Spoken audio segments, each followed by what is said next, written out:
Baik, terima kasih atas kesempatan yang diberikan kepada kelompok kami, yaitu kelompok 2, untuk mempresentasikan mengenai materi ekonomi dan bisnis. Sebelum memulai presentasi, izinkan saya membuka dengan panganjali umat. Om Swastiastu. Sebelum menginjak kepada materi, perkenalkan kami dari anggota kelompok 2, yaitu ada yang pertama Nimputu Martina Yani dengan NIM 2017051161. Yang kedua Andi Muhammad Faiz dengan NIM 2017051162. Yang ketiga saya sendiri Made Danu Saputra dengan NIM 2017051163. Dan yang terakhir ada Igede Anandita Budi Pranana dengan NIM 2017051164. Oke, next. Dalam materi ekonomi dan bisnis kali ini ada pun beberapa submateri yang akan kami bahas, yaitu yang pertama tentang hakikat ilmu ekonomi, yang kedua tentang hubungan bisnis dan masyarakat, yang ketiga ada badan usaha dan perusahaan, yang keempat itu adalah ada penggabungan atau kerjasama antar perusahaan. Terus yang kelima ada pertumbuhan ekonomi, selanjutnya ada bisnis modern, hubungan bisnis dengan pemerintah, dan yang terakhir adalah sertifikat ISO. Baik, untuk mempersingkat waktu, untuk pemaparan materi pertama yaitu tentang hakikat ekonomi, ilmu ekonomi akan dijelaskan oleh teman saya yaitu Niputu Martina Yani. Untuk Martina saya persilakan. Baik, terima kasih atas waktunya. Di sini saya akan menjelaskan tentang hakikat ilmu ekonomi dan hubungan bisnis dengan masyarakat. Jadi di sini saya akan menjelaskan pertama itu tentang hakikat ilmu ekonomi. Jadi ilmu ekonomi merupakan suatu studi tentang perilaku masyarakat dalam menggunakan sumber daya yang langka dalam rangka memproduksi berbagai komoditi untuk kemudian menyalurkannya kepada berbagai individu dan kelompok yang ada dalam satu masyarakat. Ilmu ekonomi dibagi menjadi dua, yaitu yang pertama ada ekonomi teori atau ilmu ekonomi teori adalah analisis ekonomi yang berusaha menjelaskan, mencari pengertian hubungan sebab akibat dan cara kerja sistem perekonomian. Ilmu ekonomi teori ini dibagi menjadi dua bagian, yaitu yang pertama ada ilmu ekonomi makro, yaitu ilmu ekonomi yang mempelajari fungsi ekonomi secara keseluruhan, dan yang kedua itu ada ilmu ekonomi mikro, yaitu ilmu yang secara khusus mempelajari tentang bagian-bagian dari keseluruhan kegiatan perekonomian seperti perusahaan, pasar, harga barang, sumber daya ekonomi. Yang kedua itu ada applied economic atau ilmu ekonomi terapan, adalah penggunaan kerangka pengertian dari analisis ekonomi teori untuk merumuskan kebijakan-kebijakan, pedoman-pedoman yang tepat untuk mengatasi masalah ekonomi tertentu. Next. Hubungan bisnis dengan masyarakat. Hubungan antara rumah tangga produksi dengan rumah tangga konsumsi erat sekali dan saling membantu satu sama lainnya untuk mencapai kemajuan. Rumah tangga konsumsi menyediakan dan rumah tangga produksi membutuhkan faktor-faktor produksi berupa alam, tenaga kerja, modal, dan skill. Kemudian, RTP akan membayar harga faktor produksi ini berupa unit tanah, upah buruh, bunga modal, dan laba pengusaha. Faktor-faktor produksi tadi diolah atau diproses dalam rumah tangga perusahaan untuk menghasilkan barang-barang dan jasa dan dijual ke rumah tangga konsumsi. Baik, sekian materi yang bisa saya jelaskan. Selanjutnya, saya kembalikan kepada moderator. Terima kasih. Baik, terima kasih Martina untuk penjelasan mengenai materi hakikat ilmu ekonomi dan hubungan ekonomi dengan pemerintah gitu ya. Jadi untuk penjelasan selanjutnya itu adalah badan usaha dan perusahaan yang akan dijelaskan oleh teman saya yaitu Andik Muhammad Faiz. Untuk Andik, saya persilahkan untuk menjelaskan. Baik, terima kasih sebelumnya kepada moderator karena telah memberikan saya kesempatan untuk melakukan pemaparan materi pada bagian C, yaitu badan usaha dan perusahaan. Di dalam badan usaha dan perusahaan ini terdapat 3 subpembahasan, yaitu yang pertama pengertian usaha, kemudian yang kedua yaitu pengertian perusahaan, sedangkan yang ketiga yaitu pengertian badan usaha. Baik, yang pertama yaitu pengertian usaha terlebih dahulu ya. Pengertian usaha itu adalah kegiatan yang dilakukan manusia untuk mendapatkan penghasilan, baik itu berupa uang ataupun barang yang digunakan untuk pemenuhan kebutuhan dan mencapai kemakmuran yang kita inginkan gitu. Oleh karena itu, sasaran dari usaha yang kita lakukan adalah hasil atau keuntungan, baik itu diperoleh secara langsung maupun tidak langsung. Sementara poin yang kedua yaitu pengertian perusahaan. Dalam melakukan suatu usaha, kita sebagai manusia harus menggunakan faktor-faktor produksi, yaitu faktor produksi alam, faktor produksi tenaga kerja, faktor produksi modal, dan faktor produksi pengusaha. Bila faktor-faktor produksi itu digabungkan dan dikendalikan sehingga menghasilkan barang atau jasa, maka dinamakan perusahaan. Dengan kata lain, perusahaan itu bisa dikatakan sebagai bagian dari teknis dari kesatuan organisasi modal dan tenaga kerja yang bertujuan untuk menghasilkan barang-barang atau jasa. Jadi perusahaan adalah bisa kita simpulkan, jadi perusahaan itu adalah tempat berlangsungnya proses produksi. Kemudian yang ketiga yaitu pengertian badan usaha. Badan usaha itu adalah merupakan kesatuan yuridis dan ekonomis atau kesatuan organisasi yang terdiri dari faktor-faktor produksi yang mana itu bertujuan untuk mencari keuntungan. Badan usaha itu adalah bisa kita sebut sebagai rumah tangga ekonomi yang memiliki tujuan untuk mencari laba dengan faktor-faktor produksi.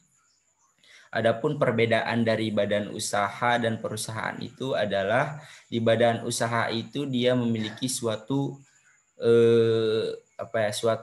kebulatan ekonomi, dia juga mempunyai kesatuan yuridis dan ekonomi. Kemudian terdapat kesatuan organisasi yang menggunakan faktor produksi untuk menghasilkan barang dan jasa dengan tujuan mencari laba. Kalau di perusahaan dia hanya terdapat bagian dari badan usaha sendiri. Dia juga terdapat kesatuan teknis dan juga terdapat bagian dari proses produksi dan merupakan suatu alat dan badan untuk memperoleh laba. Baik, saya lanjut ke materi yang selanjutnya, yaitu penggabungan kerjasama antara perusahaan. Yang pertama di sini terdapat 10 sub pembahasan. Yang pertama yaitu kartel, Paul Truth Holding Company,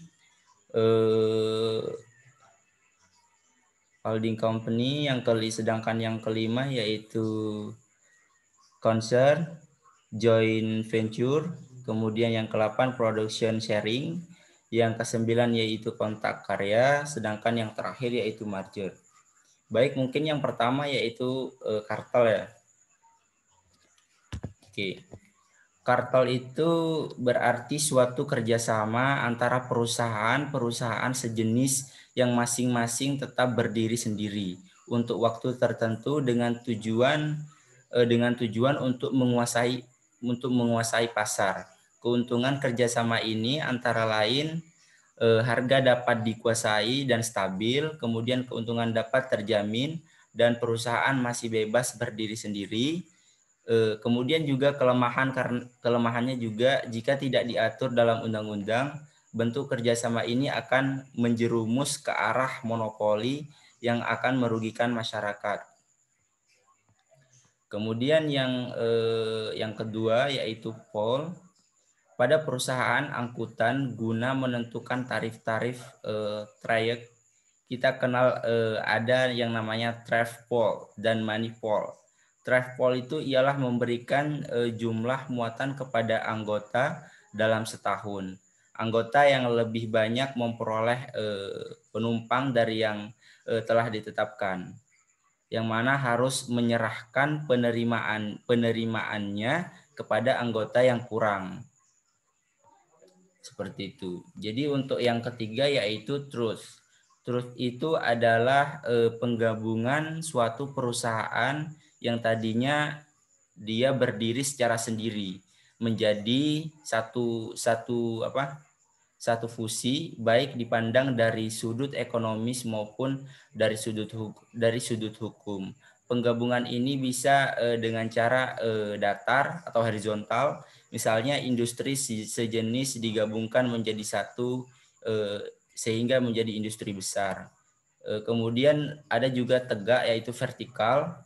Perusahaan dalam kolom-kolom perusahaan digabungkan menjadi satu, yaitu sejajar, misalnya usaha atau perdagangan dan beberapa jenis beberapa jenis barang yang digabungkan. Kemudian yang keempat yaitu holding company. Pembentukan holding company dapat melalui berbagai cara. Yang pertama itu bisa dengan cara akuisisi, bisnis sinergi, kemudian ada yang namanya aliansi strategis. Yang pertama yaitu akuisisi. Dalam satu perusahaan mengambil alih dengan membeli perusahaan lain yang sudah lama berdiri, akuisisi ini akan lebih memperlancar jalannya suatu usaha. Karena mengapa? Karena perusahaan lama sudah jalan memiliki sumber bahan baku, pasar, sasaran, dan sebagainya. Kemudian poin yang kedua yaitu bisnis sinergi. Beberapa anak perusahaan yang berada di bawah satu induk akan berusaha masing-masing dan juga saling bekerja sama sehingga akan menimbulkan sinergi yang luar biasa dalam mendatangkan suatu keuntungan dan perluasan usaha. Bisnis sinergi ini sangat mendorong terjadinya perusahaan holding. Kemudian yang terakhir yaitu aliansi strategis. Holding sudah mempunyai satu tujuan yang akan dicapai. Dengan membuat anak-anak perusahaan, maka tujuan itu akan mudah dicapai, terutama dalam mencapai tujuan-tujuan yang strategis dalam bidang perusahaan, sumber bahan baku, proses produksi, transportasi, dan penguasaan pangsa, pasar, dan sebagainya. Kemudian yang kelima yaitu corner dan ring. Corner jika seseorang dan ring jika beberapa orang. Membeli dan menahan sebagian besar dan persediaan barang tertentu, kemudian mengurangkan penawaran sehingga harga menjadi naik dan memperoleh laba menjadi besar. Jadi tujuannya adalah spekulasi. Kemudian yang keenam yaitu concurrent. Concurrent adalah penggabungan beberapa perusahaan yang menurut hukum tetap merdeka menjadi satu kesatuan, dipandang dari sudut teknis tata usaha perdagangan atau keuntungan, misalnya sebuah bank atau seseorang yang kaya membeli sebagian saham-saham dari beberapa buah perusahaan untuk menguasainya. Kemudian poin yang ketujuh yaitu joint venture. Joint venture yaitu menurut ekonomi perusahaan adalah suatu bentuk gabungan antara dua pihak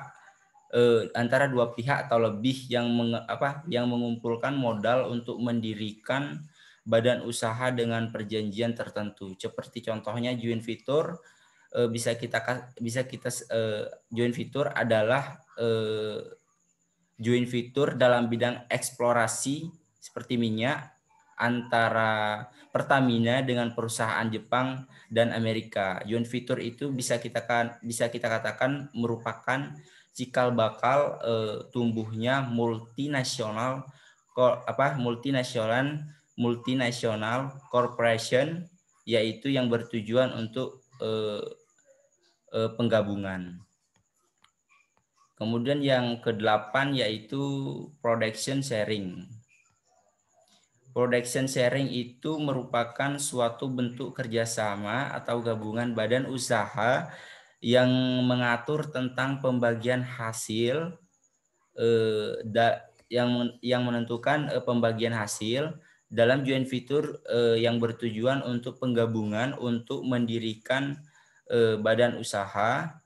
Dan dalam production sharing adalah gabungan daripada badan usaha untuk bekerja sama dengan cara bagi hasil. Misalnya seperti usaha bagi hasil antara Pertamina dengan Saltex, dengan perusahaan PT Saltex dan PT Saltex dalam pertambangan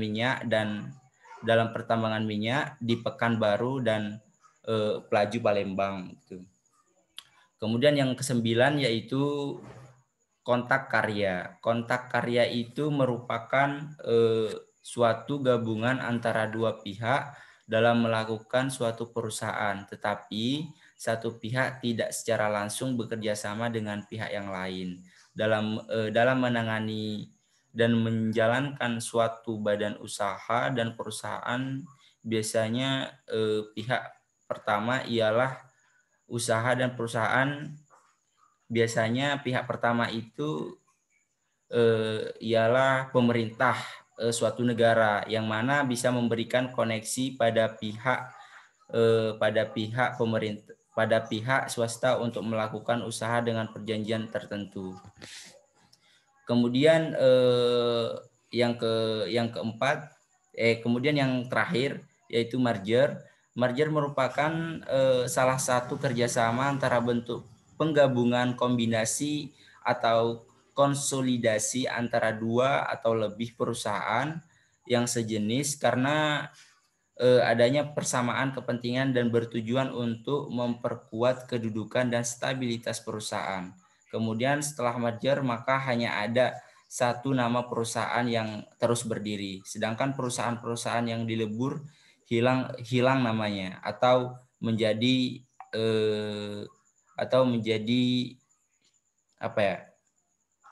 hilang namanya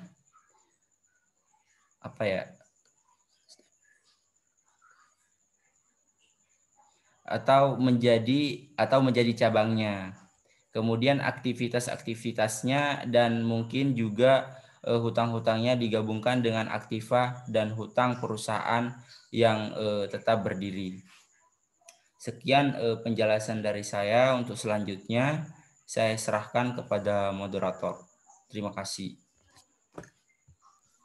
Baik, terima kasih untuk Andi atas pemaparan materinya.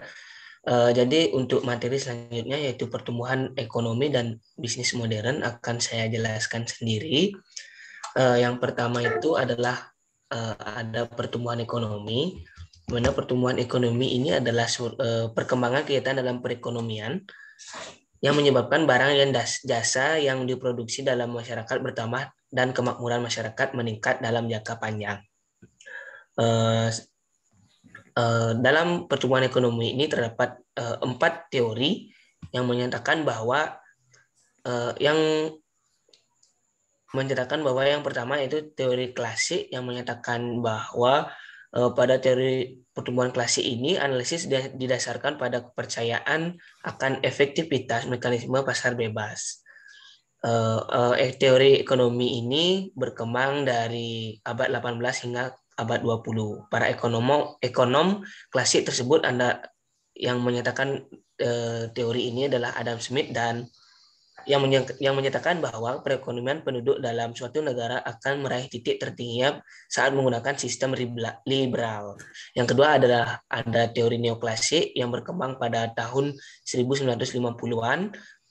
Terus berkembang berdasarkan analisis mengenai pertumbuhan ekonomi menurut pandangan ekonomi klasik. Intinya teori neoklasik ini merupakan perkembangan lanjutan dari teori klasik. Yang selanjutnya adalah ada teori modern, yang dimana teori modern ini menjelaskan pertumbuhan ekonomi adalah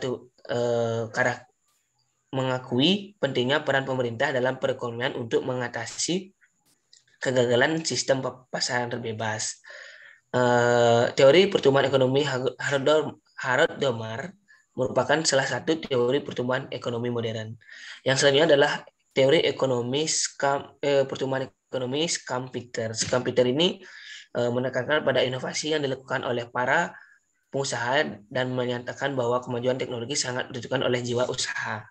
Yang ketiga itu selanjutnya adalah materi faktor yang mempengaruhi pertumbuhan ekonomi.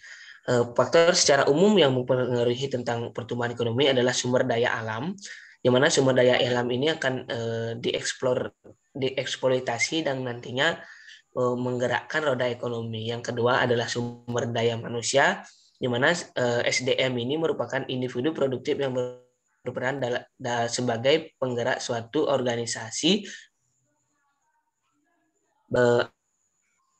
Ada tenaga kerja, di mana tenaga kerja ini juga berpengaruh dalam suatu proses produksi suatu barang yang nantinya berpengaruh terhadap output yang dihasilkan oleh perusahaan. Yang ketiga itu adalah teknologi, di mana teknologi ini sebagai salah satu faktor terpenting karena perubahan dan kemajuan teknologi erat kaitannya dengan perubahan dalam metode-metode produksi.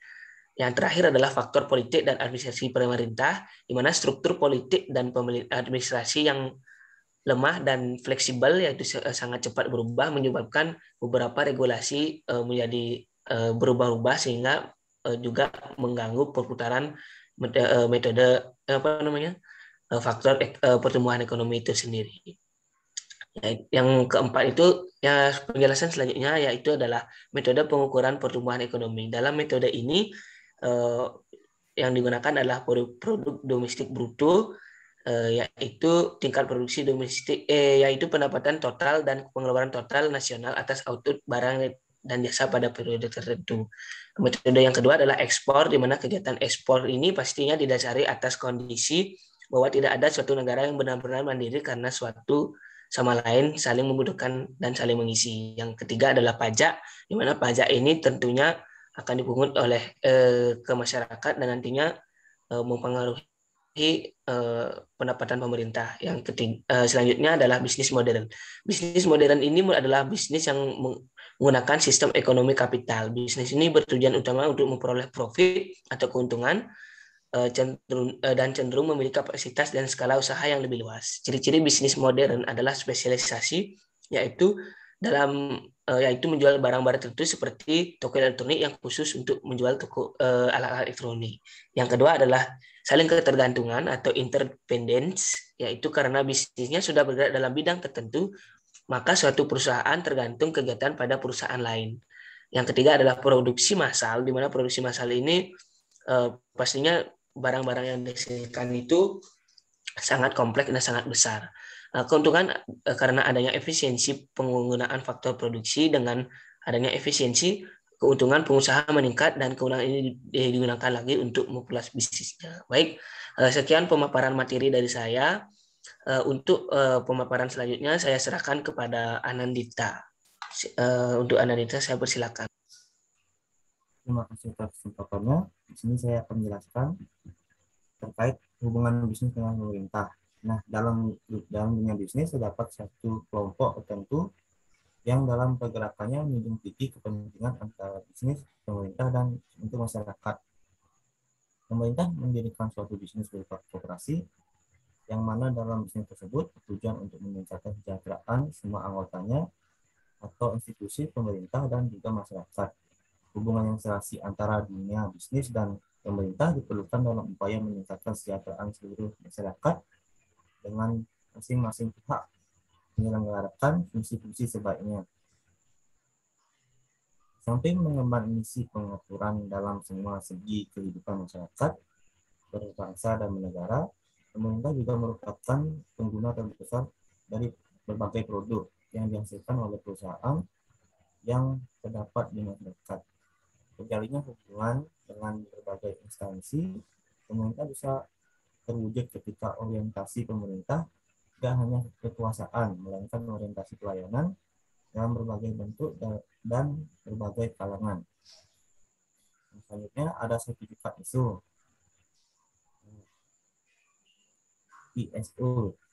ISO adalah salah satu standar internasional dalam sebuah sistem manajemen untuk mengukur mutu organisasi.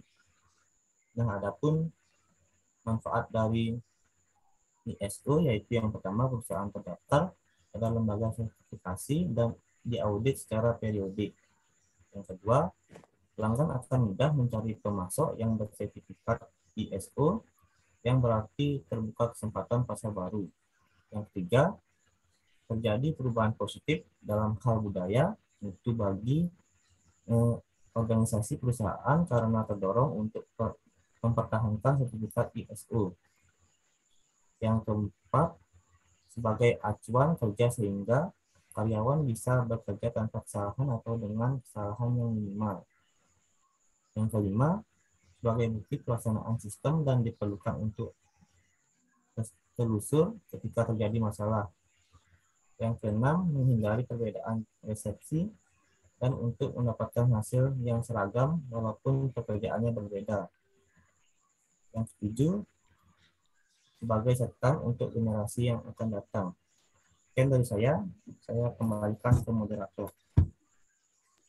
Baik, terima kasih penjelasannya Nadita. Jadi untuk penjelasan materi ekonomi dan bisnis pada kali ini sudah selesai. Jadi kami mohon maaf bila ada salah kata dan pengucapan kalimat. Saya tutup dengan Parama Santi. Om Santi Santi Santi Om.